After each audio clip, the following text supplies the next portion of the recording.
Hello everyone! Welcome po sa ating channel. This is Coach Jared. Good morning, good afternoon, good evening, wherever you are in God's green earth. At wag na wag niyo kakalimutan na mag-subscribe dito po sa Coach Jared Live YouTube channel at paki-follow po ang ating Facebook page, Pinasabat with Coach Jared, and ang ating pong Facebook group, Tambay na Makocheros, kung saan kayong lahat ay pwede mag-chokaran-chokaran. Oo.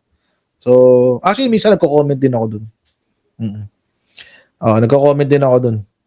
Tulad kanina, may nabasa akong comment. Sabi nung comment, Coach, mukha ko yata hinahanap nito. Tapos nakita akong video, dito, may tinanong si Marcoleta doon sa isang 18 bribe Marines. Tapos, ang sagot sa kanya, yes, Coach, Your Honor. Ba't kasi ganun? ikaw Marcoleta, buso ka na. Nakakarami ka na. Diba? Nakakarami na si Marcoleta, dami niyang kino-coach. Diba?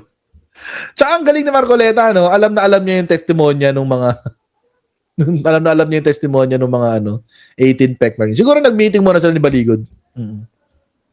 Siguro nag-meeting muna sila ni Baligod. At na-brief na siya ni Baligod kung paano siya magtatanong, tsaka kung paano siya magsasalita. Oh, ganun. Ay, nako. Kay Coach Dante daw. Kay Coach Dante. Oo. Ba't ka excited mag-July, Ate Susan? Anong meron sa July? Anong balita sa July? Ako excited ako sa July kasi sapat na naman ang aking ipon. Sapat na naman ang aking ipon para sa aking bisyo. Impeachment. Ako, excited din ako sa impeachment. Pero meron na naman ako, sapat na yung ipon ko para doon sa isa kong tina-target. Nagpaparinig, Nagpaparinig si Gina. Sige na, gets ko na. Gets ko na. Gets ko na. Kina, gets ko. Huwag ka mag-alala, gets ko na. Oo. Pag-usapan natin mamaya. Ay, Diyos ko, I wish, Odemars, napakamahal ng AP. Goodness. Pag AP, siguro, kailangan ko munang mag-ipon ng mga 3 taon, 4 na taon, tapos magbebenta muna ako ng lapay. Pag AP. Yung mga tawag dito, yung Royal Oak na yung 57,100 or something. Yun, Diyos ko, napakamahal. 6 million, 7 million. My goodness. Woo! Grabe. Yun yung mga yun yung mga pangarap ka na lang ba? O magiging katotohanan pa? Woo! Grabe. Meron ako ito maiba lang muna ako para medyo kalmado ako. Meron ako 4 na tina-target na watch bago ako tumigil mag-collect.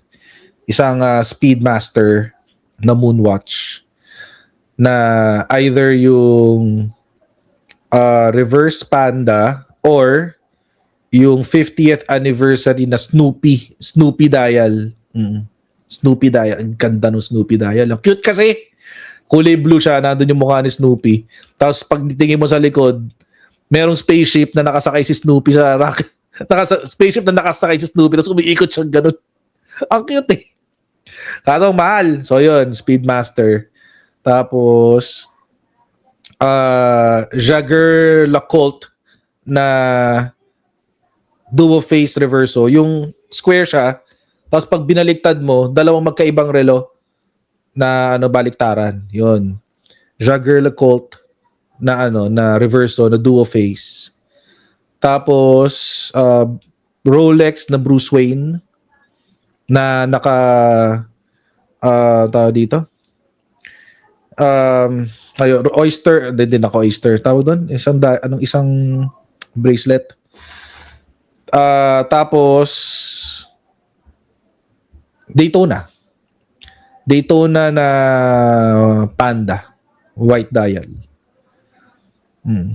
Pero pangarap ko lang yun. Lalo yung huli. Sobrang mahal kasi. Yung mga tipong kapag magbibitaw ka na ng pera, parang sure ba ako na bibitawan ko itong kalaking pera? Yung ganun. Hindi presidential dial. Iba yung presidential. Mahal yun. Mahal yung presidential. Sobrang mahal. 4 million is presidential day date na gold. Mahal yun. Sobrang mahal nun. Parang para sa akin, siguro bibili lang ako nun pag kumikita na ako ng mga 20 million a month. Ganun.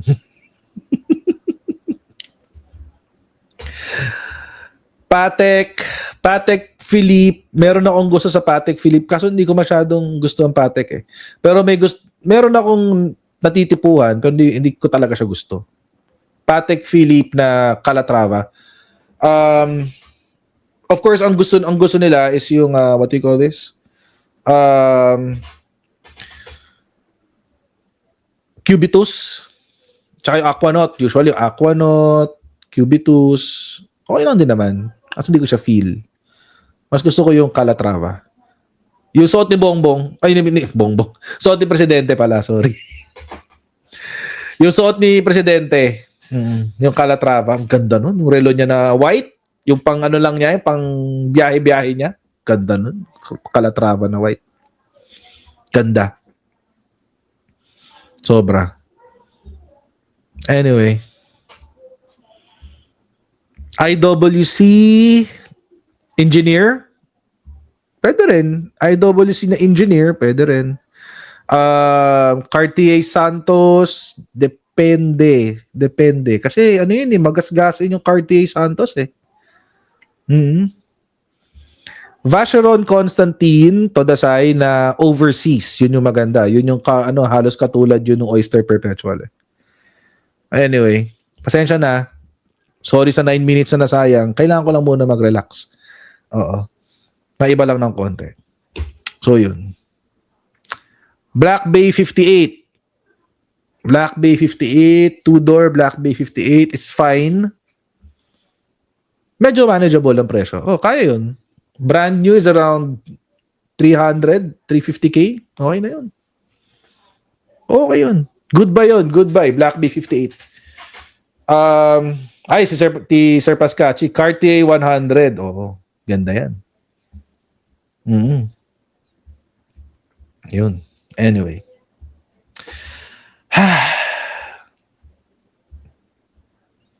Yung mga pangarap lang natin. Pero yung mga levels nila Mike Defensor, baka meron na sila nun. Meron na sila nun. Hublot, I'm not a fan of Hublot. Kasi alam nyo kung bakit. Ito lang may mga lalo yung mga fashion watches, mga Fossil, Diesel, ganyan-ganyan. Hublot kasama dyan. Hublot, kasi mura ang cost nila, pero binebenta nila ng sobrang mahal. So parang hindi, di ba? Parang hindi match. So, lugi ka. Tag Heuer, depende sa model. Monaco is good. Monaco. Breguet. Actually, maganda ang Breguet. Longines. Maganda rin ang Longines. Breitling.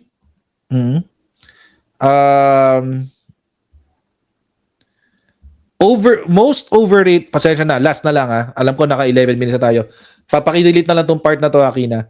Pero most overrated watch na kahit meron akong bilyong pera, hindi ko bibilin, Richard Mille.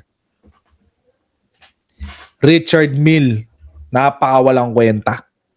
Richard Mille. Sobra. Napakamahal, napakawalang kwenta. No joke. Kung may fan dito ng Richard Mille, sorry na agad. Pero sorry. Real talk lang. Overrated. Mahal yun. Pero, I mean, bakit ka magbabayad ng 25 to 50 million pesos for carbon fiber? Di ba? I mean, overrated. Ang pangit. Grand Seiko is fine. Meron akong King Seiko dito. Grand Seiko, maganda. Yung White Birch, maganda yung White Birch. At saka yung Snowflake. Yung Snowflake, maganda yung Snowflake. So, yun. Yun. King Seiko, meron akong King Seiko dito. Yun ang yun yung, yeah. Tapos, ito yung pinaka-latest ko. Nasuot ko ngayon. Jacob & Co, mahal yan. Hindi ko rin afford yan. Blancpain, 50 Fathoms. Goodbye. Goodbye yan. Goodbye. Ito, pinaka-latest ko. Hamilton na, tawag dito? Hamilton na Murph. Yan. Anyway, 13 minutes. Okay na yan. Pang-relax, di ba? Okay na yan, pang-relax. Okay na yan. Game! Topic tayo, guys! Topic tayo. Yes, Hamilton Murph. Anyway. Ano kasi yan hobby ko kasi talaga. Ano yan, pangarap ko yan nung bata ako, pangarap ko talaga mangolekta ng relo. Bata pa ako nun. Hanggang ngayon. Tapos, ngayon ko lang siya nagagawa. Kasi ngayon lang ako may means. Kasi, awa ng Diyos, alam nyo, mabait ang Panginoon talaga. Kahit na galing kami sa wala, as in zero. As in galing kami sa zero. Ngayon, we're being blessed. Nakaka-bless din kami ng ibang tao. Nakakapagbigay kami ng employment sa iba. Nakakapagbigay kami ng sobra sa iba. So, ayun. May sobra ding nabibigay sa amin ng Lord. So, ako naman, 'di ba? Thank God. All glory to Him. And I'm not hindi ito sa pagiging religyoso. It's just it is what it is. So, may konti akong pang bisyo ngayon. At yung ngayon nagagawa ko na yung bisyo ko. Anyway, so there. Yun. Okay. Topic tayo. 15 minutes. Kinapabura na lang ako ng part na yun kasi hindi naman related sa topic. Anyway. Kaya yun. Sana lahat tayo mabless. In the same way God blessed me, sana ganun din kayo mabless. Yun lang ang panalangin ko sa lahat. At sana i-bless ni Lord ang Pilipinas ng mga mabubuting mga leader. Kasi kailangan natin, deserve natin yun, guys. Deserve na natin yung mabuting governance. Let's not settle for less. Dito ka mag-umpisa ng putol Kina. Dito sa part na na sana i-bless tayo ni Lord ng magagaling na leaders kasi speaking of good leaders, this is an example of a leader who is not.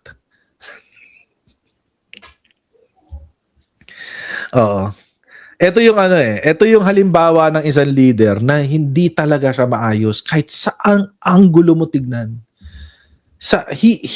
Itong si Baste, like his siblings, like his sister, like his brother, like his father, walang kwenta. Sobrang walang kwenta, mga kababayan. Alam niyo, mga kababayan,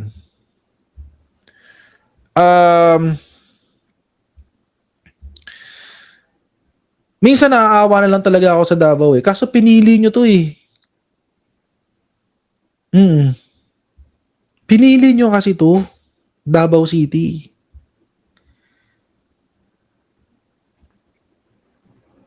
You chose this. You chose this for yourself. Anong gagawin natin?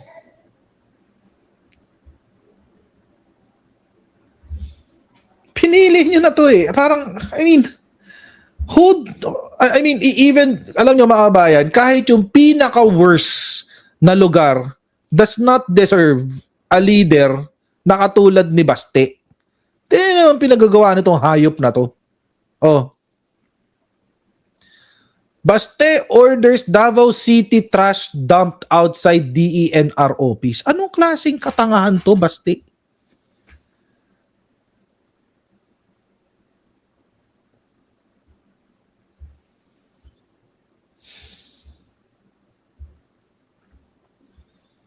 Anong kabobohan to?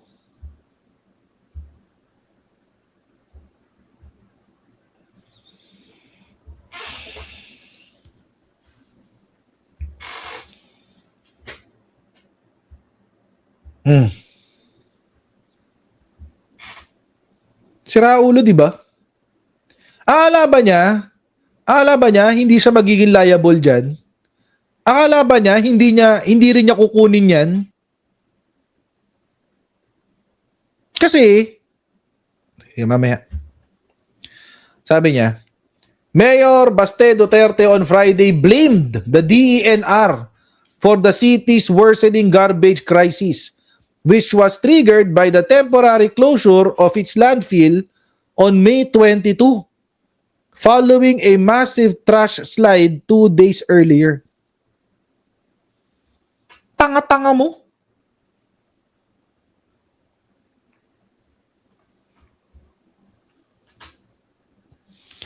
Ang tagal-tagal niyong mayor dyan sa Davao, hindi niyo na-anticipate na mapupuno ang landfill? Hindi ba kayo nasabihan? You did not get the memo? Tapos, sa sobrang katangahan niya, nagpunta siya ng Hague. Iniwanan niya to. Tignan nyo ha. Paano natin balita? Sabi ni Ate Neng Plabier, hindi magwawagi ang kasamaan laban sa kabutihan. God will protect PBBM. Ay, magdilang anghel po kayo, madam. Tingnan nyo katangahan nito ni Baste Duterte. Order designating the area as a garbage collection point. For the details, we have News 5's Bril Montalvo. Bril, saan ba nang ugat ang utos ni Mayor Baste? Alam mo, Angelo, kaliwat kanan nga ng mga gabundok na mga basura ang makikita sa iba't ibang lugar dito nga sa Davao City matapos suspindihin ang operasyon ng Davao City Sanitary Landfill. Nitong May 21 nang maglabas ng kautusan ng DENR Environmental Management Bureau 11 na suspindihin muna ang pagtatapon ng basura sa sanitary landfill dito nga sa Barangay New Carmen. Kasunod yan na nangyaring pagguho noong nakaraang buwan kung saan 3 ang nasawi ng matabunan ng basura. Ang nasabing hakbang, Angelo, ng ahensya ay para bigyang daan ang assessment ng landfill para hindi na maulit ang pagguho. Dahil dito, nababaha na nga si Davao City Mayor Baste Duterte dahil sa peligrong dulot nito sa kalusugan ng publiko. Tingnan mo kung gaano katanga to si Baste. Tingnan nyo mga kababayan. Kung gaano katanga nito ni Baste. Ilang taon na sila nandyan nakaupo sa Davao City. Sila ang nanunungkulan dyan from time immemorial. Since 20 plus years ago. Lampas 40 na nga ako tutuusin eh. Kung isasama natin yung panahon na inappoint yung tatay niya eh. Na acting mayor ng Davao City. Simula nun hanggang ngayon, Duterte lang ang nakaupo dyan eh. Hindi nyo na-anticipate yan? Hindi nyo na-anticipate? Itong ganyan, na mapupuno yung landfill nyo? Hindi nyo na-anticipate yan?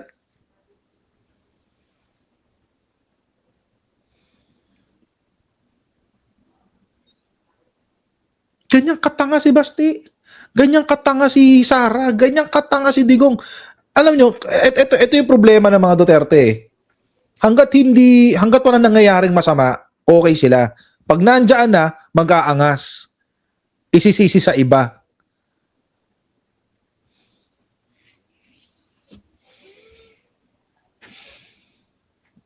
Stupidity. Hakbang, Angelo, ng ahensya ay para bigyang daan ang assessment ng landfill para hindi na maulit ang pagguho. Dahil dito, nababahala nga si Davao City Mayor Baste Duterte dahil sa peligrong dulot nito sa kalusugan ng publiko sa mga basurang hindi makokolekta sa bawat barangay.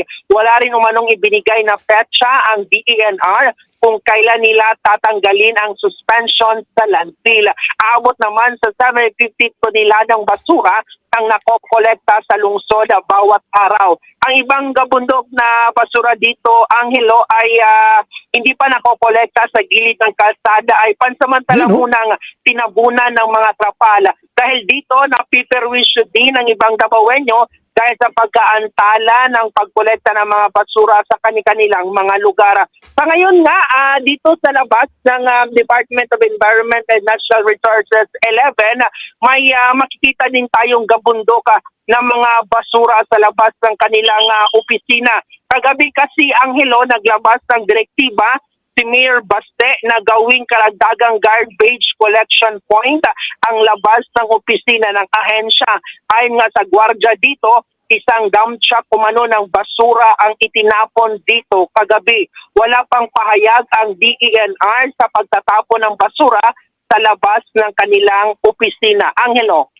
Bril, if this is a garbage collection point, sino dapat ang susundo ng garbage mula sa labas ng DENR at saan dapat ito dadalhin alternative sa sinarang landfill? Good question.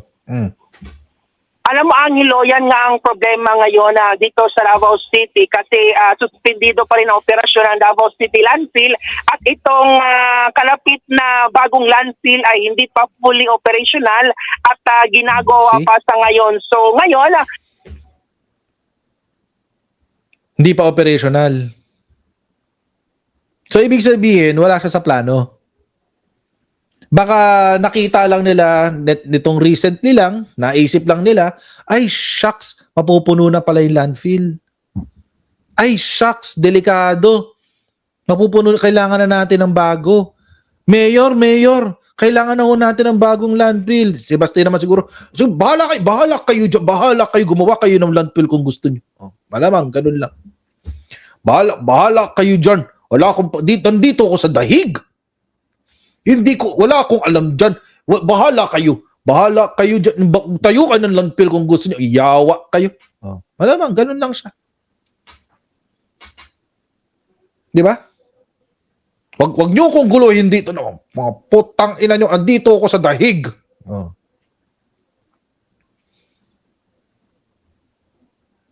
Stupid.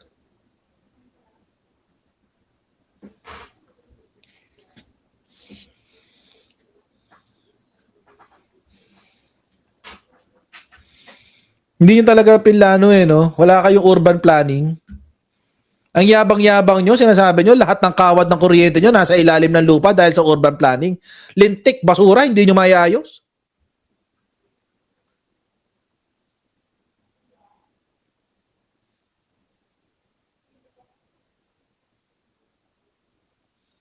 Ang tagal-tagal yung magbakasyon sa dahig. 3 to 6 months kada biyahe. Tapos magtrabaho sa Davao City, hindi nyo magawa. Wait, teka lang Hindi ko kasi ito trabaho hindi ko trabaho to ng DENR. Hindi ito trabaho ng DENR. LGU code.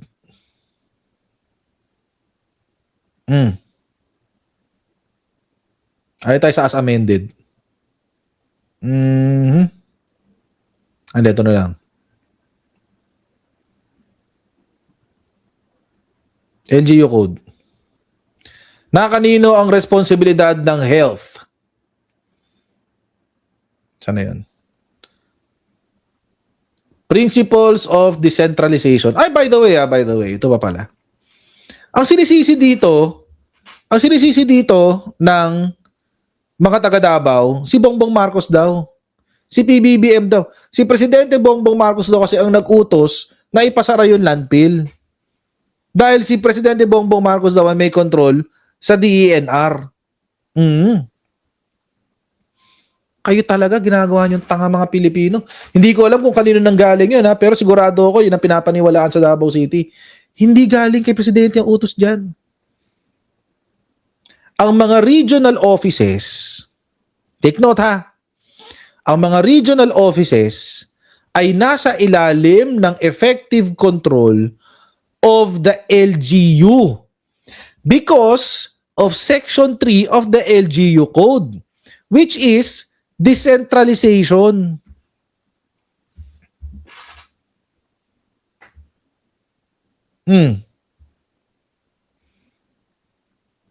So coach, anong trabaho ni Bongbong Marcos diyan? Eh siya yung presidente. Ano yung gagawin ni Wala.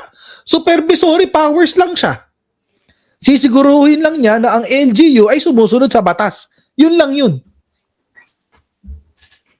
Hanggang doon lang siya. Supervisory powers lang siya.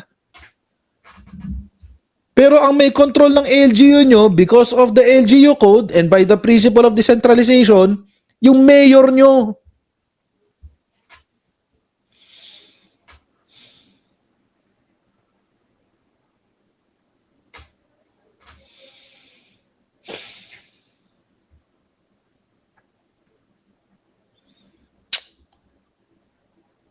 Ay nako.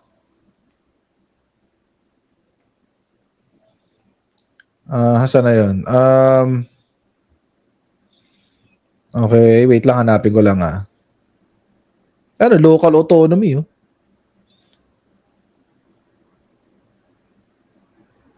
Wait, saan na yun?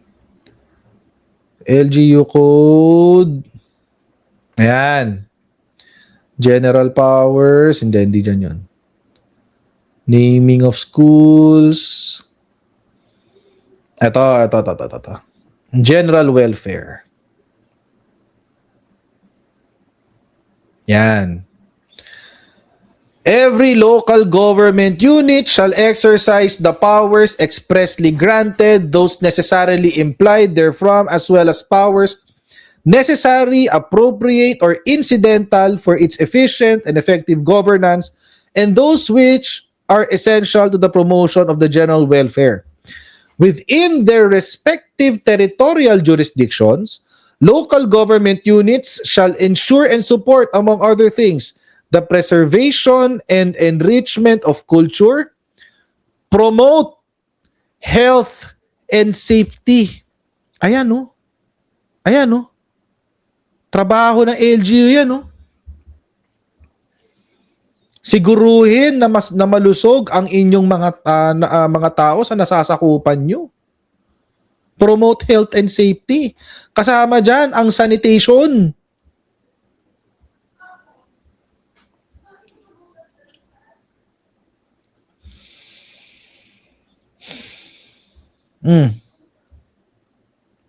Promote health and safety. Ayan, ang laki oh. Kasama sa trabaho nyo, Section 16 ng LGU Code.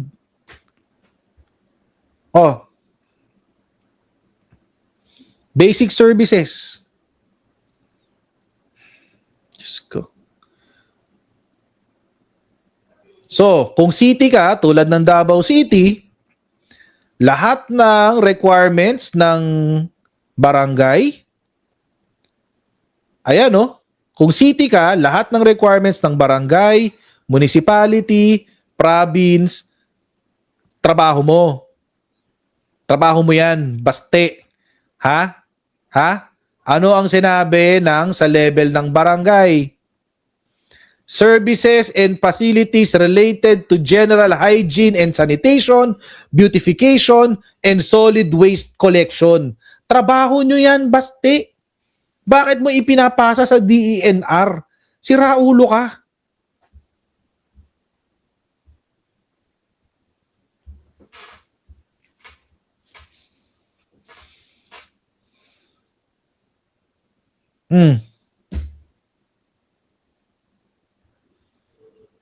Pag city ka, lahat ng basic services ng barangay, municipality, province, ayan o, all the services and facilities of municipalities and province, and in addition thereto, the following, may dagdag ka pa o. Nasa ilalim.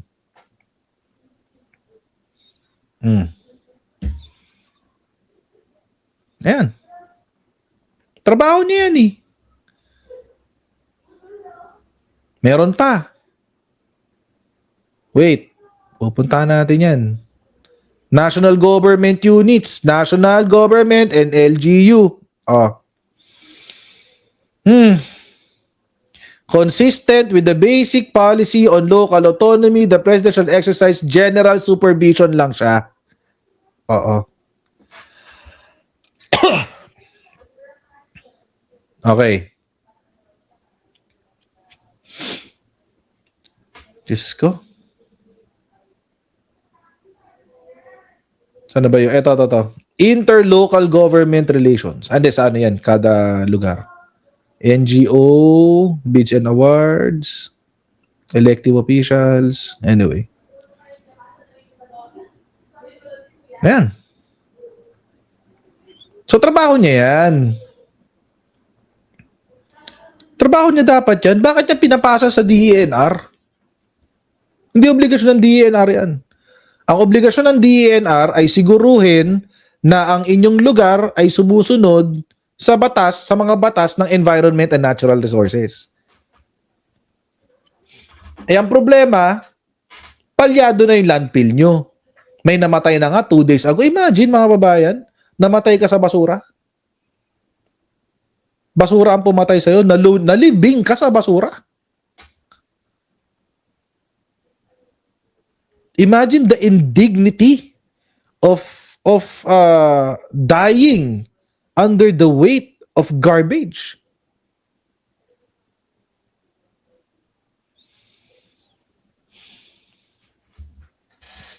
Hindi alam yan ni Baste. sabi ni ano, asan na yun? Si Ilocos something. Ayan. Sabi ni Ilocos Slovakia.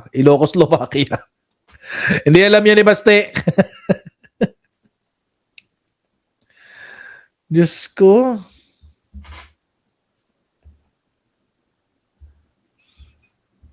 Tuloy natin. Problema ng mga taga Davao ngayon at ng Davao LGU ay wala pa silang alternativa na lugar or landfill na matatapunan itong mga basura dito sa lungsod. Kaya problema ngayon ng LGU na naghumingi sila ng sa DNR na i-lift na itong suspension ng nasabing operasyon sa sanitary landfill. And ayon nga sa DNR, patungkol naman sa sanitary landfill, sinabi ng ahensya na babawiin lang nila ang suspension order sa Davao City sanitary landfill kapag nakumpleto na ang nararapat na safety at engineering measures sa lugar. Kasi sa ngayon, Angelo, itong Davao City sanitary landfill ay ongoing pa itong kinukumpuni ng DNR at ng City Environment and Natural Resources Office para nga maging safety na kung mag-ooperate ito ulit. So para Wala ba silang temporary lang na pwedeng, wala bang bakanteng lote dyan na pwede nilang gawing temporary na lugar na pwedeng pagtapunan ng basura? I mean, nasa probinsya naman sila eh. I mean, hindi naman, ewan ko, hindi ko alam gaano kalayo ang Or di ba sila pwede makipag-usap sa nearby cities? Doon muna sila makikitapon? Doon sa mga maliliit na landfills? Lagyan ng budget. Sabi, walang budget pang walang pambayad ng truck. Bakit wala kayong pambayad ng truck? Wala ba kayong budget? Ang laki-laki ng binibigay na budget sa ng share ng national government sa LGU.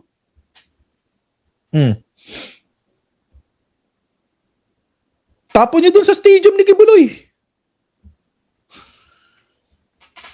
May silbi ba yung stadium ni Kibuloy? Tapon niyo dun. Hindi mo na store. Laki-laki ng binigay niyo yung lote dun, tabi pa ng airport. Sa Laod Quarry. Kung saan nyo nililibing yung mga pinagpapatay ng tatay nyo. Ba't hindi nyo dun itapon sa Laod Quarry? Nakanang tipak no.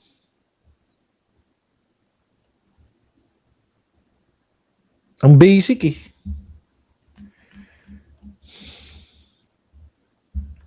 Dami-daming pera ng Davao City. Ang dami-daming perang binibigay sa LGU. No joke.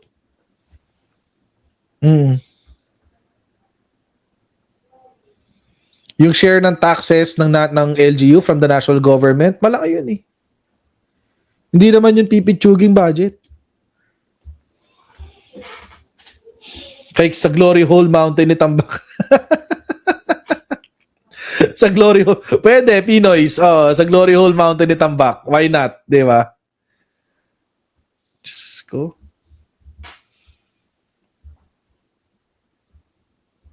Tapos itatapon nyo sa, nagpo-protesta kayo sa DENR for what? For doing their jobs?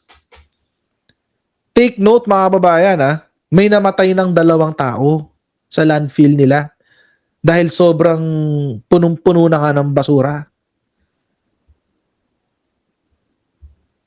Dapat na-anticipate na nila to eh. Mukhang hindi nila na-anticipate. Mukhang hindi nila nakita na magiging problema to. Kasi nga, incompetent. Hindi na nga magaling, absent pa ng absent. Diba? Pangit no? Hindi ka na nga magaling, absent ka pa ng absent. Nung klaseng estudyante ka or nung klaseng mayor ka. Tapos ang lakas ng loob niyang mag-attend ng raga-raga nila? Raga-raga na mga kung ano-ano. Sisigaw-sigaw siya na Marcos, patayin si Marcos, gulo ni Marcos, etc. etc. Lang niya, sarili niyang lugar, di niya maayos Diyos ko. Alam niyo mga kababayan, lahat naman siguro ng lugar may problema sa basura. Kami din naman dito sa lugar namin, may problema din kami sa basura. Pero hindi ganito kalala. Hindi ganito, guys. Oo, hindi ganyan. Hindi ganyan. Tsaka di sa lugar namin, di nagbabaha.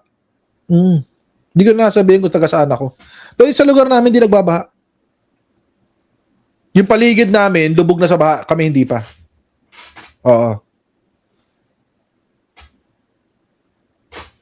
Maayos ang flood control namin dito eh. Maayos ang drainage namin dito.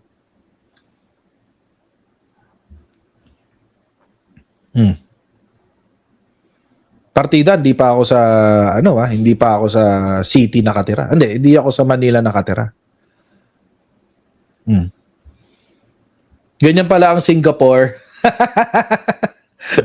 Ano na mga ka-DDS? Akala ko ba Singapore? Singapore ang Davao City.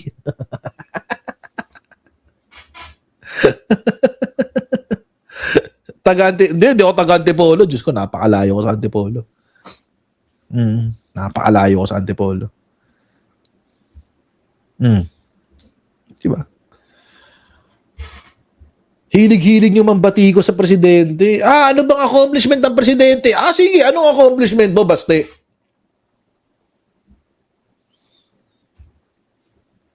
Anong accomplishment ni Baste Duterte? Come to think of it, mga kababayan. Meron bang DDS uli dito? Meron bang DDS uli dito? Tatanong ko lang, anong accomplishment ng 3 magkakapatid?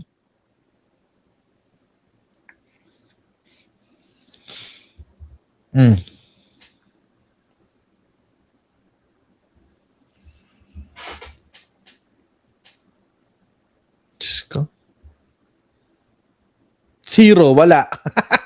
Ghost projects. Grabe, di ba wala eh. Wala naman silang accomplishment. Ang nakakainis sa kanila, ang binibida nilang accomplishment nila ay yung mga proyekto ng national government sa lugar nila. Tulad nung Bukana Bridge, tulad nung rapid transit, etc. National government lahat yun eh.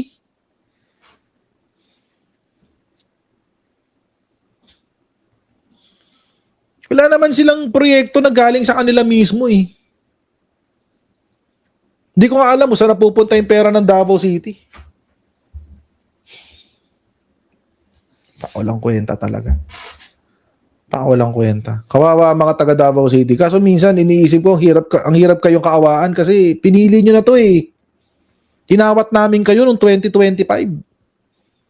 Sinabi namin sa inyo, huwag na kayong bumoto ng Duterte. Parang awa nyo na. Oo, choose the lesser evil. Pero pinili nyo pa rin ang mga Duterte. O, tingnan nyo. Para klaro tayo, Bril, before we move on, Davao City relies on one sanitary landfill para sa lahat ng basura niya.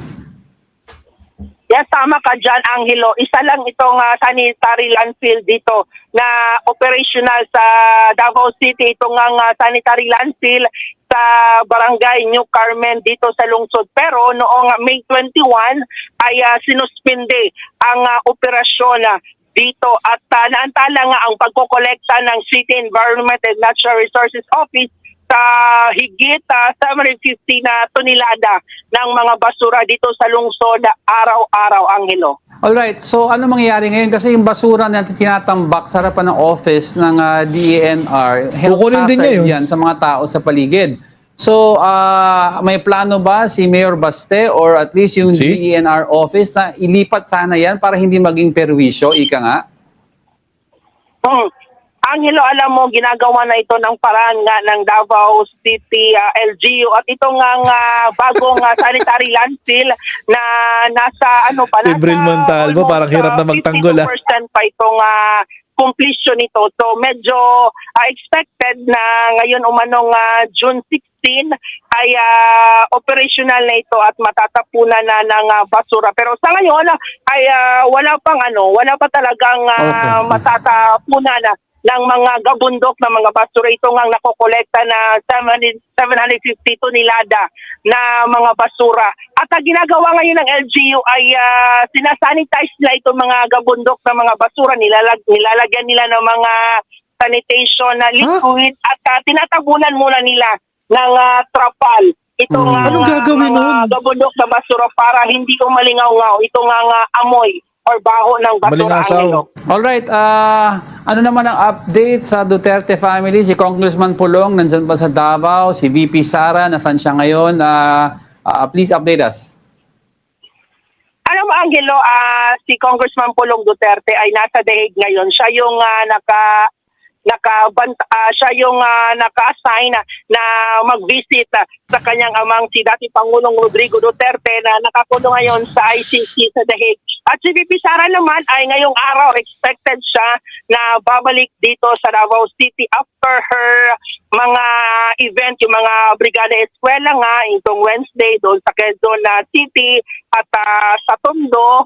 At si Mayor Baste naman ay nandito lang sa Davao City, Angelo. So, how is the Vice President preparing para sa kanyang impeachment trial na mag-start na sa July? Yung sa inyo? Nakakairita na lang. Alam nyo kung... Ang hirap ng hindi ko alam kung how else we can emphasize the continued stupidity of supporting a Duterte. Totoo lang, no joke. Parang parang lahat ng superlatives kasi nagamit na natin. Lahat ng pwedeng sabihin, lahat ng superlatives nagamit na natin, lahat ng 'di ba? Lahat ng superlatives nagamit na natin, lahat ng kababuyan, lahat ng pero kasi kung tulad niyan, parang ganito yan, isipin nyo na lang na meron kayong barkada o meron kayong tropa, tapos lumapit sa inyo kasi niloko siya ng jowa niya. Tapos habang nagiinuman kayo, pinag-uusapan nyo yung very, very bad past na relasyon na meron siya sa jowa niya. Kung paano siya saktan, kung paano siya lokohin, kung paano siya babuyin, etc. etc. Kinukwento sa inyo. Tapos sinabi nyo, huwag mo na kasing balikan yan. Tapos sasagot sa inyo, mahal ko pa eh. Gago. Huwag ganun. Huwag tanga. Di ba yun yung sasagot nyo? Ganun eh.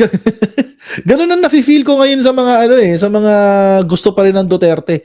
Niloko ka na, ninakawan ka na, wilalanghya ka na, binaboy ka pa, tapos isasagot mo sa amin, mahal ko pa eh. Tanga. Gago. Si Kira biglang natawa. Bakit? Sapul na sapul ba, Kina?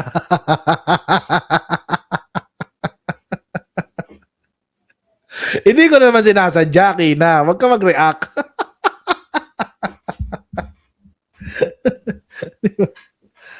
Anyway, ganun eh. At one point, isipin mo na lang, bahala ka sa buhay mo. Pag ano mo na lang yan. Di ba? Bahala ka sa buhay mo. Pinili mo na yan eh. Di ba? Wala na akong pakialam sa'yo. Tapos isisisi mo sa iba. Yung pa yung malala dun eh, di ba? Romy Diaz, si PBBM pa sinisi. Correct. Siya pa sinisi, si PBBM pa yung sinisi. Mm-hmm. Oo. Ate Cindy ko, sir, salamat po sa inyong super chat. Happy birthday! Wait lang, abangan nyo yung ano natin. Wait lang. Happy birthday, fireworks! Woot woot! Tsaka, confetti! Happy birthday, Ate Cindy ko, sir. Salamat sa super chat. Dapat po kami nagbibigay sa inyo eh. Hindi kayo ng birthday nyo eh. Oo. Anyway, salamat po sa super chat, madam. Okay. Di ba? So, ewan ko, ganun na-feel ko ngayon sa mga DDS eh. Tsaka sa mga DDS in general. Oo, DDS in general. Yan ang na-feel ko sa nila ngayon na parang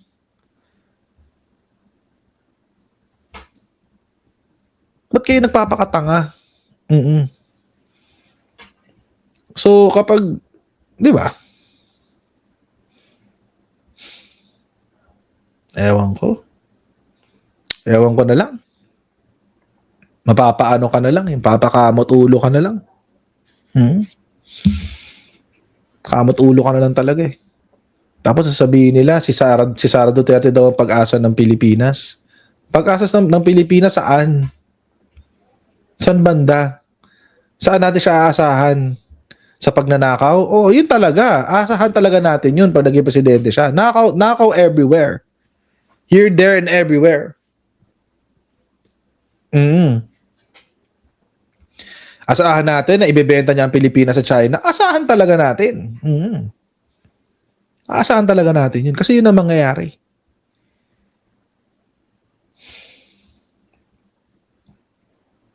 Anyway. Magising-gising na kayo, oy. May kaibigan ako taga Davao City eh. Kapag kumapanood naman to, pasensya na ha. Pero real talk lang, no? Doon tayo sa real talk. Kasi it's a pack. It's a pack. I'm just stating facts.